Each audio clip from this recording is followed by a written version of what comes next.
passage of time. When I see Obasanjo living with his regrets today, I laugh. That should resonate in the spirit of all who have any brain left in their heads. Time will come and it will pass. Jaguda's time will pass. Buhari's time came and it passed. We survived him. Nigeria survived him.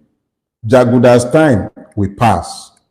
And when that time has passed, what would remain are chronicles of what we did during those seasons. It is not done, and I've not found it anywhere in history, that evil won. Evil never wins. Maybe for a season it might appear to succeed, but eventually evil will lose.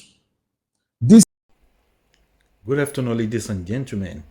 You're welcome back on the channel Shokitable Media, the station whereby I bring to you the current, the past, and the future events, and which attack that you're gonna use all these events to make a better decision for your future. I want you to watch this video. It's from Mr. Dele Farotimi, talking about hope, having hope in hopelessness. So let's watch. We know as a fact that Jaguda's time will come and go. The Akpabios of this world will come and go. The CJN, it will come and go. All of them, they will go. They will pass into nothing with time.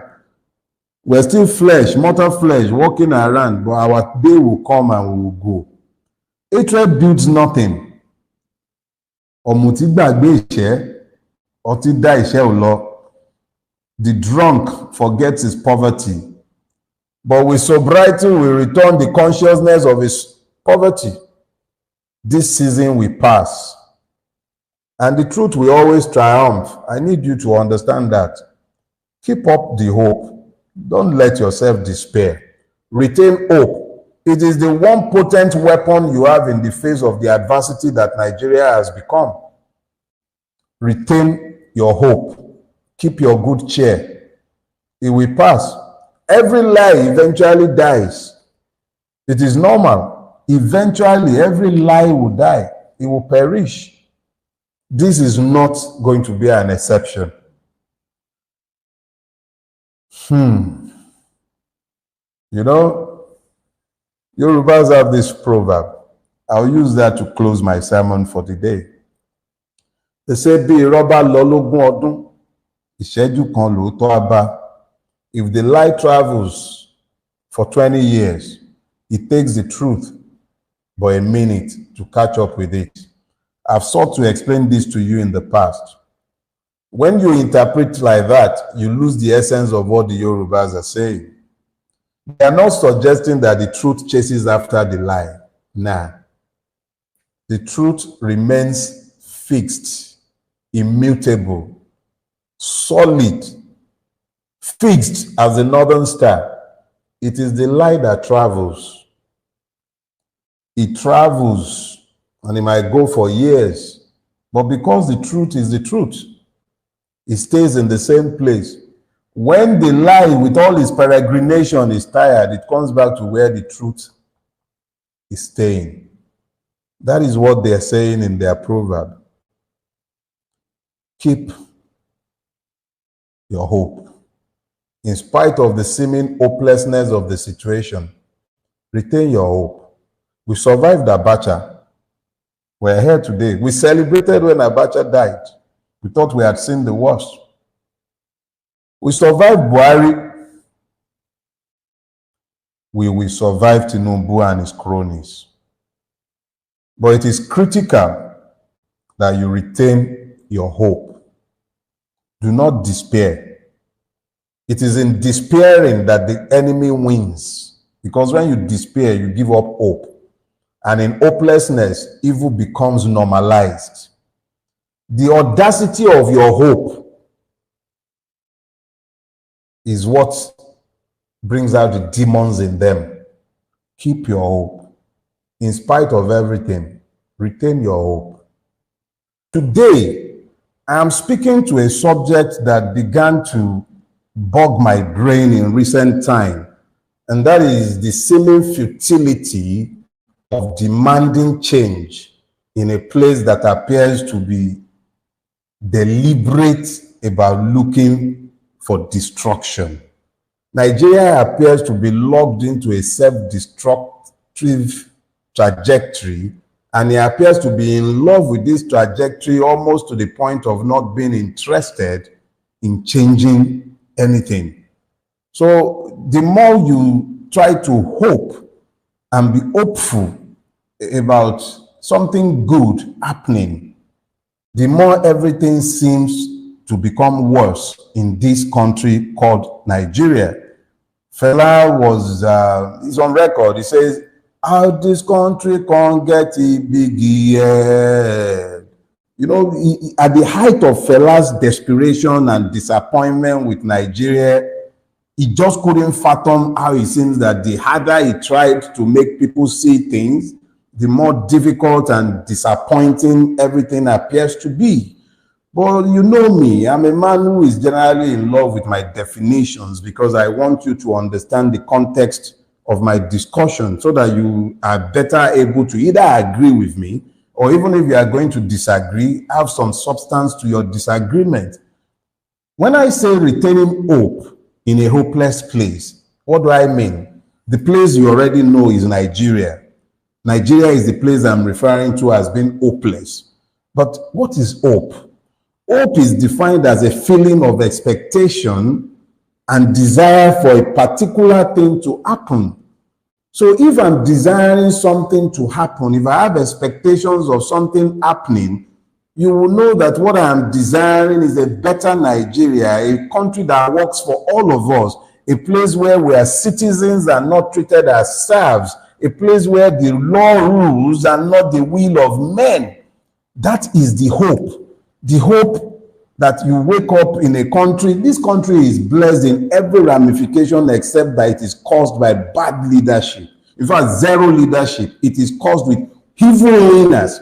So you wake up in the morning, you go to sleep hoping that something will change. But some of us have gone beyond hoping. We actually try to do something to affect the situation. Some people have died working to change the situation. They retained hope in their spirit, but Nigeria dashed the hope. You see, the thing about hope is that it is almost always futuristic. You look to the future with hope. You are expecting that the current realities would change, and you retain some hope in your spirit that that thing would change. Hope demands that we must wait.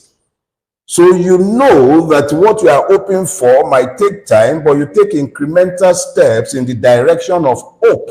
You wait. You wait for that thing to change. It demands perseverance. So we wait in hope in spite of everything. That is why some of us have refused to run away in spite of the seeming hopelessness of the Nigerian reality.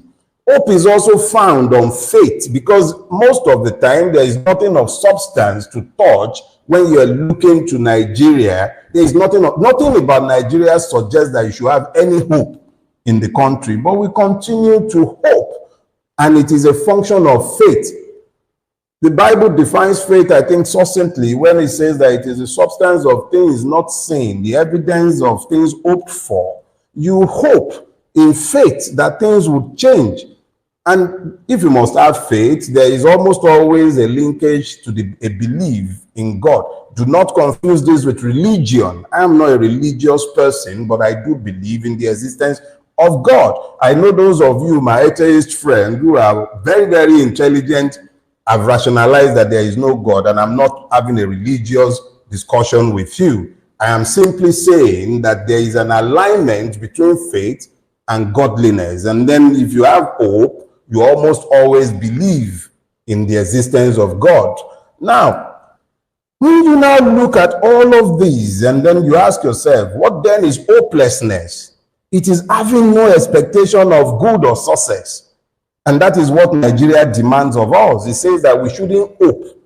Chief Bola Ige, more than any other person, even defines it succinctly. He says, blessed are those who do not hope, for they shall not be disappointed. That was what Chief Bola Ige said about hope. But hope we must, because it is the basis for human existence at any appreciable or intellectual level. Without hope, we're lost. Nigeria says we shouldn't hope. And there are so many evidences and bases for being for despairing and having no hope in Nigeria. Look, INEC promised us hope. The legislators passed the Electoral Act, Amendment Act of, I think, 2022.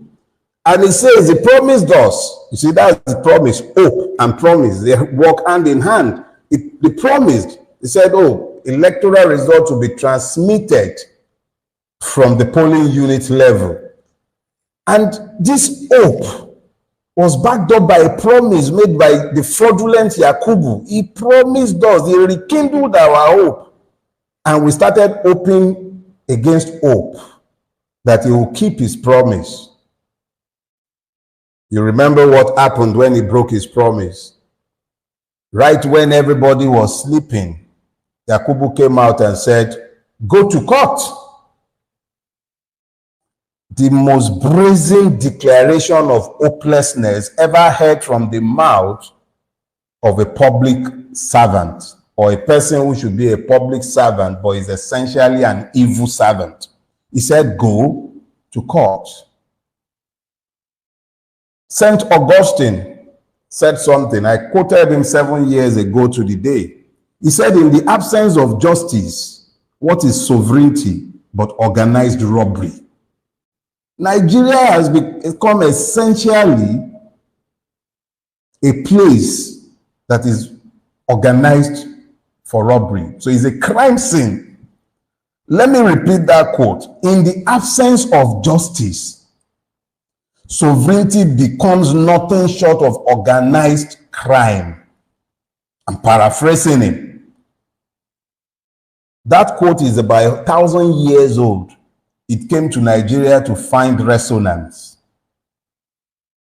The judiciary, which should be the last hope of the common man, hope again. See, the judiciary should be the last hope of the common man. But when INEC and Yakubu were done dashing the hope they are giving us of an electoral process in which we might hope, turned around and he said to us, go to court. He was saying go to court because he was comfortable in the knowledge that the judiciary is hopeless. That was why he could say what he said. And the hopelessness of the judiciary came to the fore. We began to get technical justice before the PEPT. Completely technical. The hopeless Supreme Court reinforced the hopelessness of the PEPT. That's the Presidential Election Petition Tribunal. The Supreme Court reinforced it. It became even more hopeless than the hopeless PEPT. The last hope of the common man proved itself to be completely hopeless. That is the Nigerian judiciary.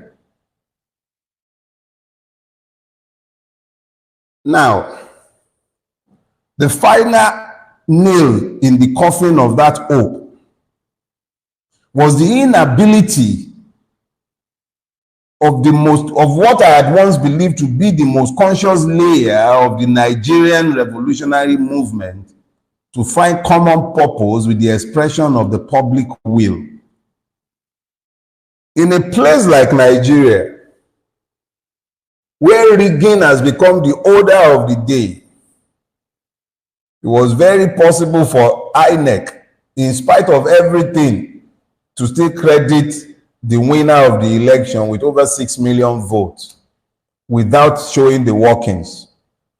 But those who should know better were probably the first to start rejoicing that the person they consider their enemy lost the election, instead of looking to the person who won, quote and unquote, the election. We all lost eventually, simply because they couldn't see the larger picture. The hopeless usurper and his destructive predecessor notwithstanding, what do we have today? A man gains power fraudulently. That was bad enough in the sense that he extinguished hope. He made people lose hope in the system. A lot of people left Nigeria after the 2023 election. I know a few, because they couldn't find any peaceful way out of the cul-de-sac into which we've been locked. They realized that it didn't matter any longer what the will of the people might be, and they left. They voted with their feet. Largely members of the Nigerian middle class. They sold their substance in Nigeria, relocated to everywhere, Australia, New Zealand, Canada. They left.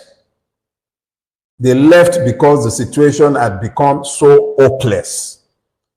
The person who gained power through the destruction of our hope has done nothing to restore hope or to even give the illusion of hope. If anything, he has reinforced just how hopeless the situation has become. The first word that came out of his mouth at his inauguration, subsidy is gone. We know today that the subsidy that he says is gone is still being paid under the table without any hint of probity. We also know that our judiciary is not only useless, but it is accompanied by a most useless legislature who does not even understand his oversight functions or his job as the purse keeper of the Commonwealth. It is more interested in having prayers sent to his inboxes. So Jaguda came into power, and what has happened? Brazen, unbridled stealing. Beta Edu. Fisayo Soyombo has done a fantastic job of exposing the rot in our custom. Not a whimper, not a single word has come out of the Nigerian police, except for the police to start chasing after Fisayo himself. And then the EFCC found nothing better to do with his time than to be chasing a cross-dresser around, and then he took that cross-dresser to court for mutilating the naira because he sprayed naira, or shame sprayed naira. And what happened? The victims are busy rejoicing that the person whose sexual proclivities might be different from their own has been caged for spending or abusing naira. The people who are stealing the naira are not abusing the naira, but it is the idiot who sprayed the naira. The same thing that almost everybody who has attended an Owambe party in Nigeria has done. That is the reason for sending shame to prison. And the victims are busy rejoicing because of the victimization of another victim. That is the extent of hopelessness that has come into our space. In the same country where the National Security Advisor is still ensconced in his office, in spite of the fact that somebody who was in detention in his facility not only left detention, got into a private jet, and actually flew out of the country. In this country, and we are busy, very busy, applauding the imprisonment of Bobby Risky. That is the extent of the hopelessness of our situation. Somebody who calls himself the Minister of Works actually found the grace to stand in the public space to be justifying how they can be spending 3 billion for every kilometer of road. Are they paving it with gold? There is an intercontinental, is it a continental highway being constructed from Cairo to Cape Town that is only marginally more expensive than the road we are building to Calabar. The same country that has no money to fund education, has no money to fund healthcare, is spending 3 billion per kilometer. A whole lot of people are going to end up having their livelihood destroyed because of the greed and avarice of the commander-in-chief. One man, Peter Gregory Obi, he spent his money and is drilling boreholes at his own expense with his own money. But the only thing that has exercised those who should be worried about the direction of our country is the quality of what he has built. Meanwhile, your legislators voted 198 million for each borehole that they are planning to drill. Waterworks no longer exist in Nigeria. The government is fixing money for boreholes, and it is 193 or is it 198 million for one borehole. And we cannot even see the ludicrousness of focusing on the person, whether you like what he is doing or not. Why not focus on those who have the money, who have voted money, humongous sums to build boreholes that me and you know they are not even going to build? But you have time to be focusing on the private individual, whether he's doing it for political reasons or not, he's immaterial. He is doing it. That should be sufficient basis for you to begin to question why the public pulse is not sufficient to do something about the paucity and shortage of water across the length and breadth of our country. I live in Lagos. There is not even 1 square inch of public water works in the entire Lekki metropolis. This does not bother you. It does not engage your attention. It is not deserving of criticism. But the man who is spending his own money to build a borehole is the reason why you are doing cho up and down the place. How hopeless can a situation get? There is no way one looks to all these and then retain hope in this place, because it just does not appear as if people who should care even truly care about the situation they are confronted with. Propaganda has replaced governance. There is no purpose to governance beyond stealing. Corruption has become brazen amidst the worsening economic conditions of the country. And yet, one is supposed to retain hope in this hopeless place. Terrorism has become normal. The Minister of Defense was said to be the one taking food to terrorists. And this is not engaging the attention of those who should be in the forefront of holding government to account. It is Peter Obi's borehole that is engaging their attention. Impunity has been licensed to the point where people are brazenly in daylight mining mineral resources up and down the length of Nigeria. And what happened in Okwama? It's very simple. The government licensed impunity to the point where Tom Polo and his people are in open rebellion against the sovereignty of the state or licensing the state to fight its private wars. And then Okwama happened. And in a democracy, pressmen are excluded from the panel of inquiry. They cannot even report on it. And this is a democracy.